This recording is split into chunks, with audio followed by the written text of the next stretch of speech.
तो hello everyone, तो आज हम शुरू करेंगे 10वां काम जो बिहार बोर्ड में बीएसईबी द्वारा जो दिया गया है मॉडल सेट, उसमें साइंस में भी क्या, तो उन्हें इस वीडियो में फिजिक्स का देखेंगे। फिजिक्स का 27 क्वेश्चन है, इसका हम लोग पूरा डिटेल एनालिसिस करेंगे और एक एक क्वेश्चन को अच्छे से आप लोग देखिएगा और उसका आप लोग भी आंसर दीजिएगा।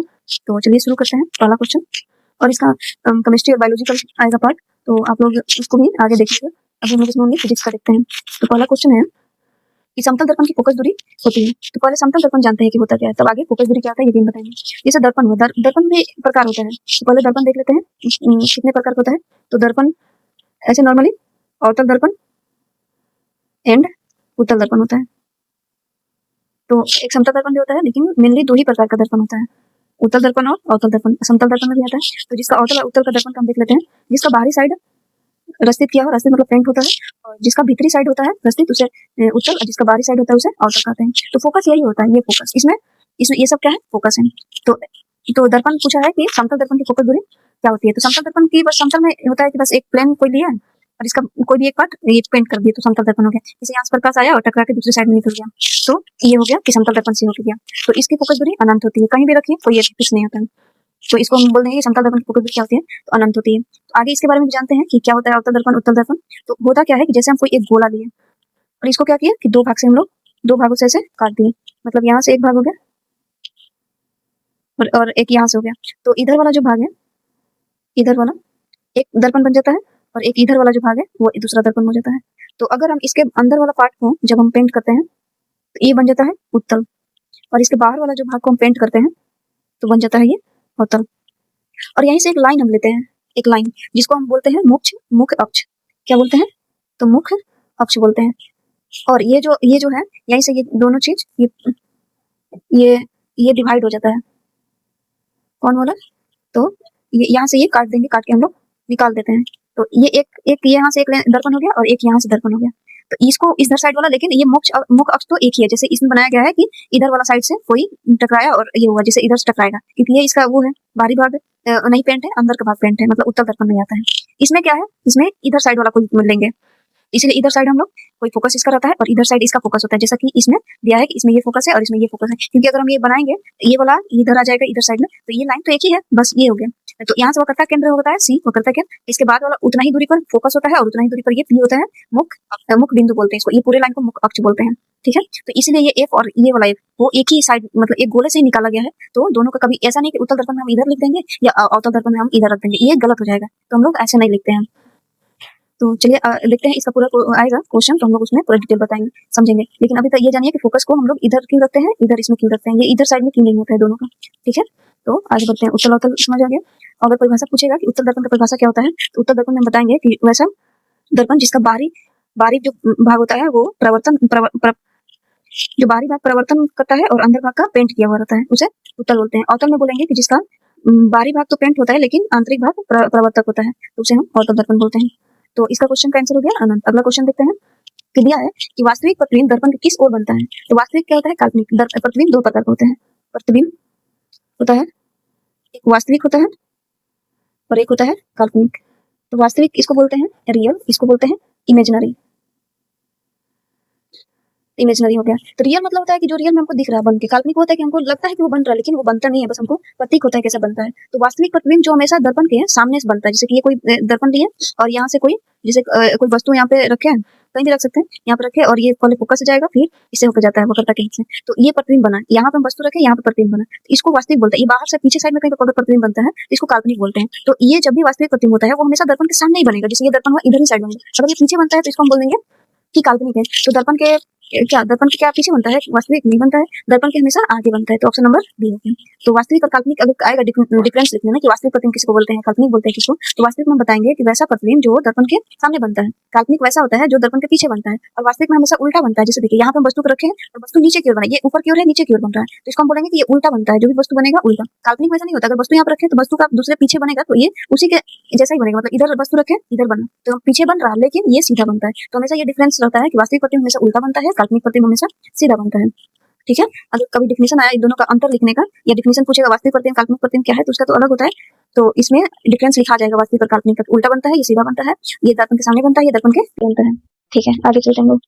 तो इसका क्वेश्चन हो गया अगला दिया है कि यदि आपतित कोण 30 डिग्री हो तो परावर्तित किरण आपतन कोण दिया है तो प्रवर्तित किरण और आपतित किरण के बीच का कोण क्या होगा। तो चलिए ठीक है, पहले देखते हैं। जैसे कि यहाँ से हम कोई दर्पण लिए थे, जैसे समतल दर्पण के लिए थे, यहाँ से कोई आया प्रकाश, यहाँ से टकराया और इधर निकल गया, इधर से आया इधर निकल गया, ये बीच में क्या होता है तो अभिलंब होता है। तो इसको बोलते हैं आपतित किरण, इसको बोलते हैं परावर्तित किरण।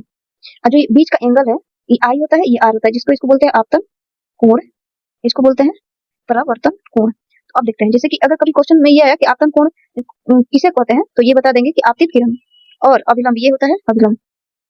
तो आपतित किरण और अभिलंब के बीच का जो एंगल बनता है उसको हम बोलते हैं आपतन कोण। उसी तरह से परावर्तन कोण क्या है, तो अभिलंब और परावर्तित किरण के बीच का जो एंगल बनता है उसको बोलते हैं परावर्तन कोण। तो यही क्वेश्चन दिया है कि आपतन कोण 30 है, मतलब ये 30 है, तो ये हमेशा बराबर होता है। आई जो होता है इसका वो नियम में ही आता है, दो नियम होते हैं जिसमें यही कहता है कि आपतन कोण परावर्तन कोण के हमेशा बराबर होता है। ये दोनों बराबर है, अगर ये 30 है तो ये भी क्या हो जाएगा 30 डिग्री हो जाएगा। तो क्वेश्चन पूरा है कि परावर्तन कोण, जैसे ये परावर्तन कोण सॉरी परावर्तन किरण पूछ रहा है, परावर्तन किरण और आपतित किरण, तो ये परावर्तित किरण और ये दोनों आपतित किरण और परावर्तित किरण के बीच का एंगल क्या होगा, तो ये 30 और ये 30 दोनों को जोड़ देंगे तो कितना हो जाएगा, तो हो जाएगा 60 डिग्री। तो हमारा आंसर है क्या, ऑप्शन नंबर डी। चलिए आगे बढ़ते हैं हम लोग। अगला क्वेश्चन है कि एक दर्पण का आपतन आपतित किरण सॉरी एक दर्पण का आपतित प्रकाश की चाल दिया है, ये क्या है प्रकाश की चाल, और परावर्तित है तो परावर्तित प्रकाश की चाल होगी, तो उससे कुछ होता नहीं है, जितना इसका चाल होगा, जैसे ये आ रहा है इसका जितना चाल होगा उतना ही इसका चाल होगा। तो हम लोग बता देंगे कि जितना वो होता है सी है तो इसका भी सी होगा। चलिए अगला क्वेश्चन देखते हैं। दिया है कोलीय दर्पण में कार्तिक चिन्ह परिपाटी के अनुसार मूल बिंदु दिया जाता है। मूल बिंदु मतलब कि वही जो हम मुख्य अक्ष का जो मुख्य अक्ष से जो बिंदु जा रहा था, मुख्य ध्रुव, उसी का बात कर रहा था। जैसे ये कोई दर्पण ले लिया, कौन सा दर्पण है तो अवतल दर्पण है, ये कोई लाइन ली है तो कह रहा है कि गोलीय दर्पण है, कार्तिक चिन्ह परिपाटी के अनुसार मूल बिंदु लिया जाता है।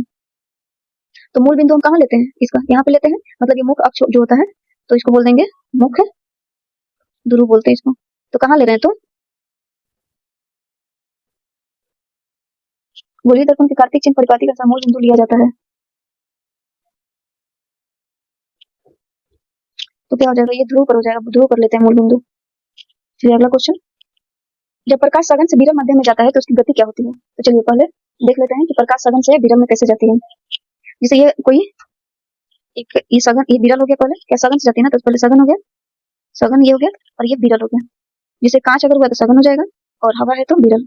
तो इधर से अगर कोई प्रकाश है बीच में क्या हो गया, ये अभिलंब हो गया। ये प्रकाश है तो जब भी सघन से विरल से सघन में जाती है तो अभिलंब की ओर मुड़ जाती है, लेकिन अगर वही सघन से विरल में आती है तो अभिलंब से दूर हटती है। तो क्या है, जब प्रकाश तो गति पूछ रहा है, तो गति जब प्रकाश सघन से विरल में जाती है तो गति क्या हो जाएगी, सघन से अगर विरल में जाएगी तो गति उसका ज्यादा होगा, मतलब कि गति बढ़ जाती है। जैसे कि अगर कोई चीज है, अगर हम लोग भीड़ में चल रहे हैं और एक अकेला चल रहा है तो भीड़ में क्या होगा कि हम लोग का गति कम रहेगा, लेकिन अकेला चल रहे कहीं रोड पे तो वहां पे हम लोग का गति ज्यादा हो जाएगा। तो यही पूछ रहा है कि अगर वो सघन में चल रहा है तो क्या होगा, तो सघन में क्या होगा, इसका कम रहेगा, लेकिन जैसे ही वो विरल में जाएगा तो ये बढ़ जाएगा। तो जब प्रकाश सघन से विरल में जाती है तो उसकी गति बढ़ जाती है। ठीक है, चलिए अगला देखते हैं कि अपवर्तन के कारण कौन सी राशि बदलती है। ठीक है, अपवर्तन ये हुआ, अपवर्तन वही जो एक माध्यम से जब दूसरे माध्यम में जाती है तो उसके चाल में जो परिवर्तन होता है, दूसरे माध्यम में प्रवेश करते समय वो थोड़ा सा परिवर्तित हो जाता है। तो क्या क्या चेंज होता है, रंग तो ऐसा कोई मतलब नहीं है रंग चेंज होने का, तो इसका तरंग तो चेंज होता ही, आवृत्ति का कोई मतलब नहीं है यहाँ पे।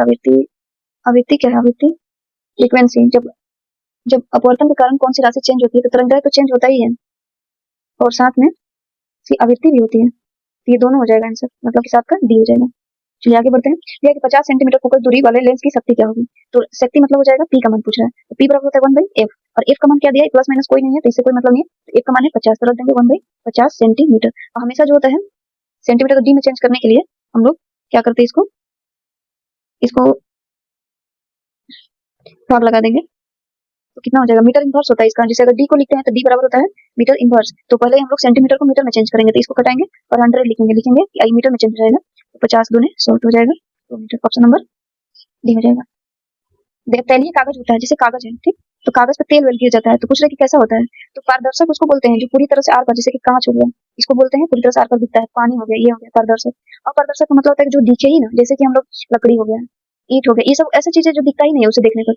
पारभाषक मतलब पारभाषक वो होता है जो थोड़ा थोड़ा दिखता है, जैसे अगर कागज पे, जैसे ये पूछ रहा है कि तैलीय कागज क्या होता है, कागज पर तेल गिर जाता है तो वो पारभाषक का ही काम करता है। पर तो यही हो जाएगा 9 का हो जाएगा सी। अगला दिया कि प्रकाश की चाल न्यूनतम होती है, कहाँ न्यूनतम होती है। जैसे अगर क्वेश्चन में है कि चाल क्या होगा, चाल पर क्या इफेक्ट पड़ेगा, मतलब कि कहाँ पे उसका कम होगा, तो निर्यात में तो प्रकाश की चाल सबसे ज्यादा होती है। कि अगर प्रकाश की चाल में माध्यम ना हो तो वो ज्यादा ही तेज चलती है, और माध्यम जैसे आ जाता है तो थोड़ा सा वो धीमा हो जाती है। तो पहले निर्यात में ज्यादा होता है, फिर गैस में ज्यादा होता है, फिर द्रव में ज्यादा होता है, और सबसे कम का चिन्ह होता है ठोस में होता है। तो देख लेंगे इसमें से ठोस कौन सा चीज है, जैसे वायु है निर्यात के बाद इसमें आता है, फिर तो कांच में क्या हो जाएगा सबसे न्यूनतम हो जाएगा 40 का। चलिए समझ आ रहा है। और अगर वही ध्वनि का पूछे तो ध्वनि इसके बिल्कुल बिल्कुल ही उल्टा होता है। ध्वनि जो होता है ठोस में ज्यादा तेज चलता है, जैसे कि अगर हम लोग जैसे अगर खाली कोई एक पीतल का कोई चीज ले लिया और उसमें चिल्लाए तो बहुत ज्यादा ही गूंजता है, तो ठोस हो गया वो चीज है तो उसमें ज्यादा होता है। द्रव में थोड़ा सा कम होता है, गैस में सबसे कम होता है। निर्यात में तो ये बिल्कुल ध्वनि चलता ही नहीं है। तो अगर क्वेश्चन आया कि गैस हमारा सॉरी ध्वनि हमारा कहाँ नहीं चलता है, तो निर्यात में नहीं चलता है। जैसे निर्यात मतलब हो गया कि अगर हम लोग पृथ्वी से ऊपर जाएंगे तो वहां पे हम लोग आवाज किसी का नहीं सुन पाएंगे, क्योंकि वहाँ पर माध्यम ही नहीं है। अंतरिक्ष में जब आदमी जाएगा तो बाहर आदमी निकलता है तो वहाँ पे ध्वनि कोई, वहाँ पे निर्यात है मतलब वहाँ पे हवा ववा कुछ नहीं है। निर्यात मतलब वही होता है कि जहाँ हवा ही ना हो, तो कोई माध्यम ही ना हो कोई चीज को ट्रेवल करने के लिए। ध्वनि निर्यात में बिल्कुल नहीं चलती है, और सबसे तेज प्रकाश की चाल निर्यात में ही होता है। दोनों एक दूसरे का अपोजिट ही चलता है। चलिए इसका आंसर हो जाएगा कांच। वही ध्वनि पूछता है तो हम लोग न्यूनतम मारते हैं, दूसरा कुछ। चलिए अगला है कि प्रकाश की चाल न्यूनतम होती है। ये दो रिपीट हो गया है, न्यूनतम पूछा ना, तो हो जाएगा कांच। निम्नलिखित में किस भाग का मानव नेत्र में किसी वस्तु का प्रतिबिंब बनता है? ठीक है, चलिए आगे हम लोग पहले मानव आंख नेत्र के बारे में जानते हैं, फिर किसी इसके बारे में पढ़ा जाएगा। नेत्र पढ़ना यहाँ पे दिया है इसका, लेकिन ये जो पहले जो आंख होता है, तो ये आंख को, तो ये इधर साइड व्हाइट व्हाइट होता है, ये क्या होता है, सफेद होता है, जिसको आदमी दृष्टि पटल बोलता है। दृष्टि पटल। ये जो बीच में ये थोड़ा पारदर्शी वाला होता है उसको बोलते हैं कॉर्निया। जैसे यहाँ पे दिया है ये वाला साइड में, ये कॉर्निया होता है। कॉर्निया कॉर्निया जो होता है, जब आदमी आंख जो बोलता है कि आदमी आंख दान करने जा रहा है, तो आंख दान में इसी को दान किया जाता है। किसको? तो कॉर्निया को दान किया जाता है। इसके बीच में फ्लूइड रहता है, उसको बोलते हैं जलीय द्रव। और इसके जो ये जो पूरा एक बीच में थोड़ा सा छोटा सा गोल आकार का होता है, उसको बोलते हैं पुतली। ठीक है, इसी से प्रकाश जो है, प्रकाश हमारे आंख में प्रवेश करती है।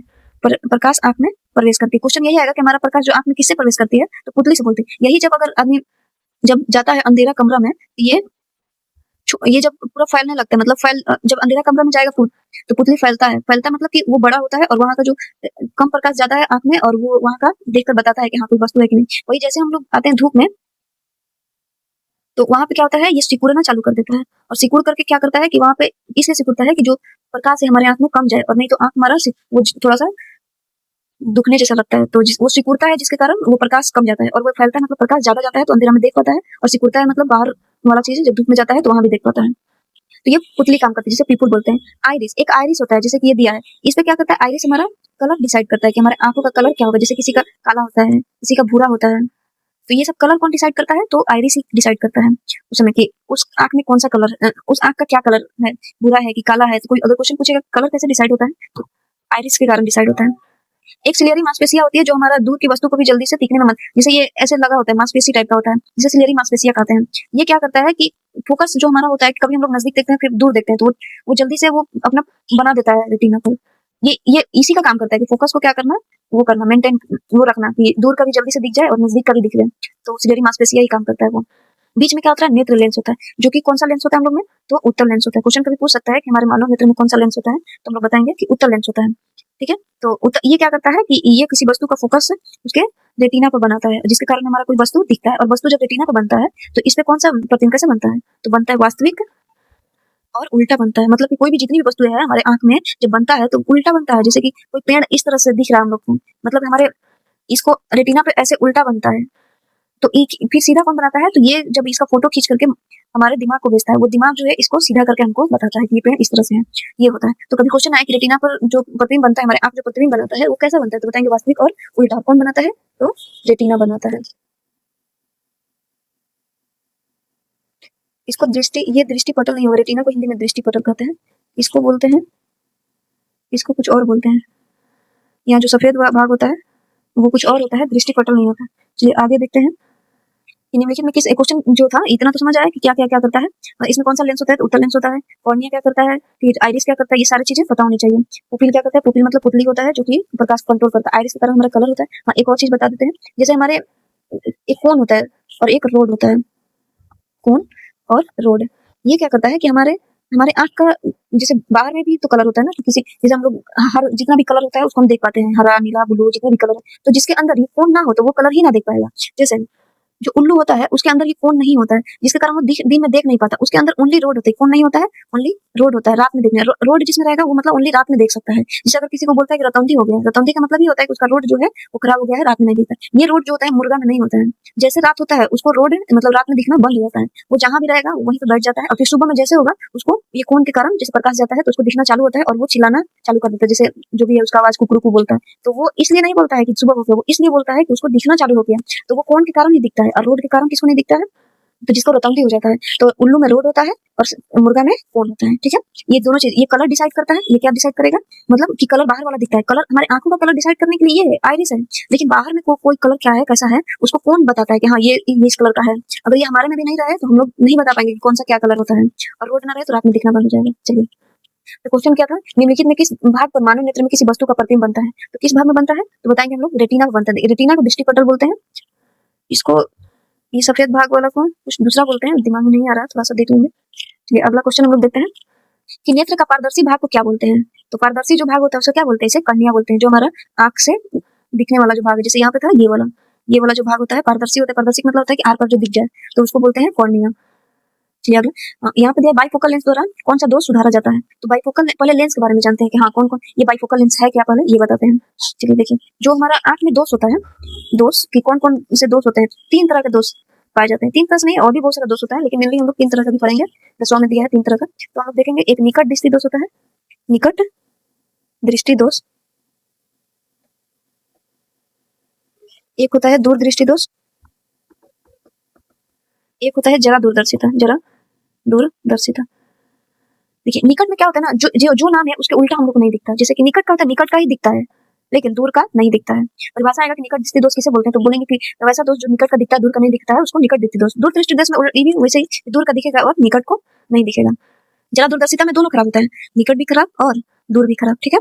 तो ये दोनों नहीं दिखता है। इसको अगर निकट दृष्टि दोष को ठीक करना है तो क्या करते हैं कि अवतल लेंस का चश्मा पहनते हैं, अवतल लेंस का। लेकिन वही दूर दृष्टि वाला खराब है तो क्या पहनेंगे, उत्तल लेंस का। अब दोनों खराब है तो इसी को बोलते हैं कि बाइफोकल लेंस। क्या बोलते हैं, बोलते हैं बाइफोकल लेंस के बने चश्मे का प्रयोग करते हैं। इसमें क्या होता है कि चश्मा जैसे होता है ऊपर भी लगा होता है नीचे भी लगा होता है, इस तरह से ऊपर नीचे। और ये क्या करते हैं आदमी, फिर ऊपर देखना हो तो अगर उसको निकट दृष्टि दोष है तो ऑटो लेंस से देख लेगा, निकट दृष्टि दोष है तो ऊपर में देख लेगा, तो दोनों दिख लेता है इससे।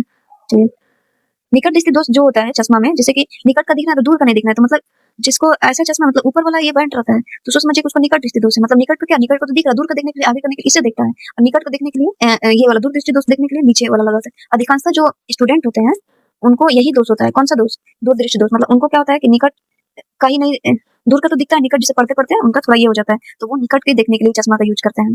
चलिए क्वेश्चन देख लेते हैं कि बाइफोकल लेंस से द्वारा कौन सा दोष सुधारा जाता है। तो कौन सा सुधारा जाता है, तो जरा दूरदर्शिता। निकट दृष्टि दोष कहता है तो अवतल लेंस, दूरदृष्टि कहता है तो उत्तल लेंस। चलिए अगला क्वेश्चन देखते हैं हम लोग कि रॉड। देखिए जो हम बता रहे थे, रॉड से कोशिका किसके प्रति संवेदन होती है, क्या रंग के लिए रॉड होती है या तेज रोशनी के लिए, धुंधली रोशनी के, इनमें से कोई नहीं। तो रॉड मतलब क्या होती है, रंग निर्धारित करती है, मतलब बाहर वाला जितना भी रंग है उसको, वो तेज ये रंग हो जाएगा, आंसर हो गया। चलिए अगला है कि ब्लाइंड स्पॉट में नहीं होता है। देखिए अब ब्लाइंड स्पॉट क्या होता है, ब्लाइंड स्पॉट वो होता है जहां से ना कोई भी प्रकाश कहीं जाए, मतलब प्रवेश ही ना करे। जैसे ये आंख जो था हमारा, जहाँ पे वैसे स्पॉट जहाँ पे ना उसका प्रकाश कोई जाए ही नहीं, उसको बोलते हैं क्या, ब्लाइंड स्पॉट। तो रॉड और कौन नहीं रहता है वहां पे, बस यही बता देंगे।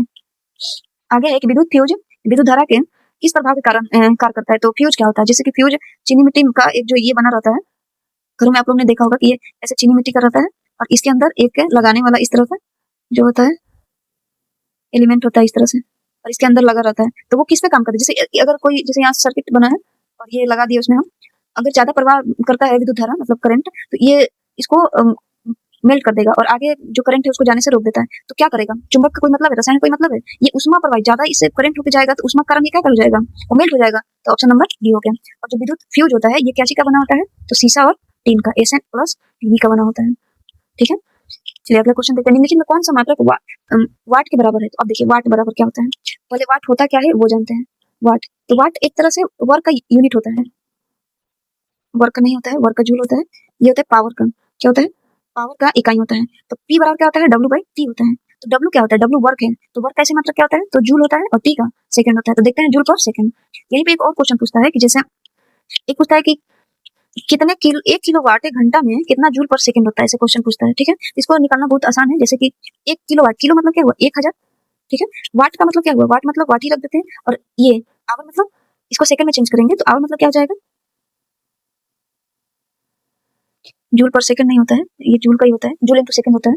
और आवर को लिख देते हैं 60 इंटू 60 और सेकंड में चेंज कर देंगे तो कितना, इधर 3 है 4 5 मतलब 36 गुना 10 के पावर 5 वाट है, तो वाट को क्या कर देंगे, वाट ही लिख देंगे इंटू सेकंड।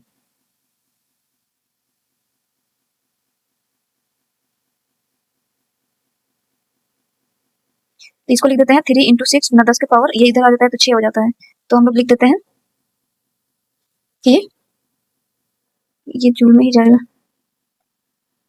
1 किलोवाट घंटा में कितना जूल पर सेकंड होता है, तो ये आ जाता है। तो वाट को हम लोग फिर क्या लिख देंगे, वाट को लिख देते हैं W/T सेकंड सेकंड, वही 3.6 गुना 10 के पावर 6 के बराबर होता है। तो ये हो जाएगा आंसर इसका। चलिए अगला देते हैं, विद्युत हीटर के तार की कुंडली बनी होती है, तो जहां भी अगर हीटर या समथिंग आएगा नाइक्रोम की तार बनी होती है। बस ऐसे रटने वाला है क्वेश्चन। चलिए आगे देखिए, कार्य करने की क्षमता को क्या कहते हैं। अब क्षमता और ये दर दोनों में अंतर होता है। एक क्वेश्चन पूछता है कि कार्य करने का क्षमता, तो कार्य करने की जब क्षमता पूछेगा तो इसी का ऊर्जा होता है, तो ऊर्जा हो जाएगा। तो कार्य का पहले देख लेते हैं, कार्य क्या होता है, W बराबर होता है क्या, Fs cos थीटा। थीटा ये अदिश राशि होता है, अदिश जहां भी cos लगता है उसको बोलते हैं अदिश। F क्या है, तो F है इसका न्यूटन मतलब बल है, S क्या है तो दूरी है, तो Mn होता है, Mn को ही क्या बोल देते हैं, तो जूल बोल देते हैं, न्यूटन इंटू मीटर इसको बोल देते हैं जूल। और जूल जो होता है किसका ऐसे मतलब होता है, तो कार्य का होता है। तो वाट का भी, ऊर्जा का भी वही होता है, इसी को किलोवाट घंटा में लिखते हैं। ऊर्जा जब भी खपत होती है 1 किलोवाट घंटा में। चलिए आगे बढ़ते हैं। हाँ, एक और क्वेश्चन अगर यहीं पे पूछेगा कि कार्य करने की दर को क्या बोलते हैं, तो कार्य करने की दर को शक्ति बोलते हैं, जो कि हम लोग ऊपर देख रहे हैं। तो दर मतलब क्या होता है, बटा में, कार्य क्या हो गया वाट, W मतलब क्या होता है वर्क, और ये हो गया T वही P। क्वेश्चन यही डायरेक्ट दे देगा, P बराबर क्या होता है W/T, तो W वही कार्य हो गया और T हो गया समय हमारा। चलिए आगे बढ़ते हैं। देखिए विद्युत धारा का चुंबकीय प्रभाव की खोज किसने किया था, तो चुंबकीय प्रभाव की खोज किसने किया था, ऑस्टेड ने किया था। एम्पियर क्या है, तो वो करंट वाला है, ये सब ऑस्टेड क्या किया था, चुंबकीय प्रभाव का खोज किया था। अगला है कि विद्युत चुंबकीय बल रेखा की प्रकृति क्या होती है, तो चुंबकीय बल रेखा की प्रवृत्ति क्या होगी, तो इसको भी बाद में देखते हैं, क्वेश्चन को बाद में देखा जाएगा, चुंबकीय बल की प्रवृत्ति। अगला क्वेश्चन देखते हैं, विद्युत धारा उत्पन्न करने की युक्ति को क्या कहते हैं। देखिए विद्युत धारा क्या करना है, उत्पन्न करना है। अगर इसमें क्वेश्चन हम लोग छाटे तो एमीटर क्या करता है, जैसे जनित्र, जनित्र मतलब जनरेटर, तो जो जनरेटर जैसे शादी ब्याह में जाता है तो क्या करता है, वो विद्युत धारा को ही उत्पन्न करता है ना, जो यांत्रिक ऊर्जा को क्या करता है, यांत्रिक ऊर्जा को विद्युत ऊर्जा में परिवर्तन, विद्युत ऊर्जा में चेंज करता है, तो जनित्र होता है। मोटर इसका उल्टा होता है, तो ये विद्युत मोटर क्या करता है, विद्युत मोटर को यांत्रिक ऊर्जा में परिवर्तन करता है। ठीक है, तो ये दोनों, तो ये तो होगा नहीं, गैल्वेनाइज का करता है, वो दूसरा ये है गैल्वेनाइज, सॉरी गैल्वेनोमीटर है, गैल्वेनोमीटर अलग होता है। ये मीटर तो विद्युत धारा को मापता है कि कितना उसमें जा रहा है, तो ये हो जाएगा इसका जनित्र हो जाएगा। जनित्र मतलब जनरेटर, ऐसे किसी को नहीं समझ आएगा कि जनित्र क्या है, तो जनरेटर से समझ सकता है कि जनरेटर जब उसमें कुछ डालते हैं, जैसे पेट्रोल है डीजल डाले, तो उसको कन्वर्ट करके कैसे में ले जाता है, विद्युत धारा देता है, मतलब कि तो लाइट जब जलती है तो विद्युत धारा ही देगा, तो वही उत्पन्न हुआ। लघु पतन के समय परिपथ का प्रतिरोध क्या होता है, तो लघु पतन क्या होता है, जिसे लघु पतन को इंग्लिश में वही होता है कि जैसे बहुत ज्यादा अधिक जब बढ़ जाता है तो लघु पतन, शॉर्ट सर्किट कैसे होगा, जब ज्यादा वोल्टेज होने लगेगा तो उसको लघु पतन बोलते हैं। आगे देखिए, नाभिकीय ऊर्जा प्राप्त करने हेतु आवश्यक है। अब नाभिकीय ऊर्जा के लिए क्या यूज करते हैं, तो यूरेनियम का यूज करते हैं। अब नाभिकीय ऊर्जा क्या है बताते हैं, जैसे परमाणु जो बम होते हैं, जैसे कि कोई भी बम हो गया, उसको बनाने के लिए हमको नाभिकीय ऊर्जा की जरूरत पड़ती है, तो वो सब हमेशा यूरेनियम का ही यूज करते हैं। अब देखिए नाभिकीय जो होता है, एक नाभिकीय विखंडन होता है, एक होता है नाभिकीय संलयन। अब विखंडन और संलयन क्या होता है, विखंडन में क्या होता है कि जैसे एक बड़ा कोई अणु है, वो टूट टूट करके छोटे छोटे में परिवर्तित होता है, तो उसको क्या बोलते हैं, विखंडन। नाम से हो रहा है कि विखंड, वो खंड हो रहा है उसका, ये होता है। संलयन का मतलब होता है कि जब छोटे छोटे चीज जुट करके एक बड़ा में जाकर परिवर्तित हो जाए तो उसको संलयन कहते हैं। जैसे संलयन, अगर क्वेश्चन आएगा कि संलयन का क्या एक कोई एग्जांपल दीजिए, तो हम बताएंगे कि जो सूर्य होता है उसका जो ऊर्जा हमको देता है, तो किस विधि द्वारा दे रहा है, तो बताएंगे नाभिकीय संलयन की विधि द्वारा दे रहा है। विखंडन जो भी परमाणु बम होते हैं, परमाणु बम, वो विखंडन पर ही काम करते हैं, तो परमाणु बम विखंडन करता है और सूर्य का ऊर्जा क्या करता है, तो संलयन करता है। ठीक है, क्वेश्चन ये आता है, ये सब हमेशा ये तो दे देगा कि सूर्य की ऊर्जा सूर्य हमें ऊर्जा किस विधि द्वारा देता है, तो हम बताएंगे नाभिकीय संलयन द्वारा। ये हाइड्रोजन बम जो भी होता है, हाइड्रोजन बम ये जो होता है, ये भी नाभिकीय संलयन पे, लेकिन परमाणु बम क्या होता है, नाभिकीय विखंडन पे काम करता है।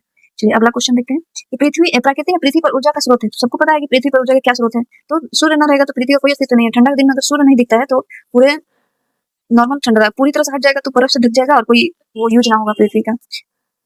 चलिए अगला देखते हैं, निम्नलिखित में किसका अर्थ जल होता है, जल मतलब क्या होता है? हाइड्रो, हाइड्रो मतलब क्या होता है? पानी होता है। यही तो पूछ रहा है क्वेश्चन कि किसका मतलब क्या होता है। तो हो गया हाइड्रो। अगला देखते हैं। चलिए, तो यही तक है। आप लोग अपना बताइए कि 27 में से कितना, 27 नहीं 26, एक तो रिपीट हो गया था, तो 26 में से बताइए कि आप लोग कितना क्वेश्चन बनाए। और ऐसे ही वीडियो के लिए आप लोग देखते रहिए। चलिए, अगले वीडियो में मिलते हैं। फिजिक्स तो हो गया, फिर हम लोग अगला में बढ़ाएंगे बायोलॉजी और फिर केमिस्ट्री, या केमिस्ट्री पहले या बायोलॉजी देखते हैं जो पहले बनता है। तो आप लोग फिजिक्स का क्वेश्चन देख लिया, इसका पूरा डिटेल और भी बनाना होगा तो और हम बना देंगे, अगर आप लोग बताएंगे तो।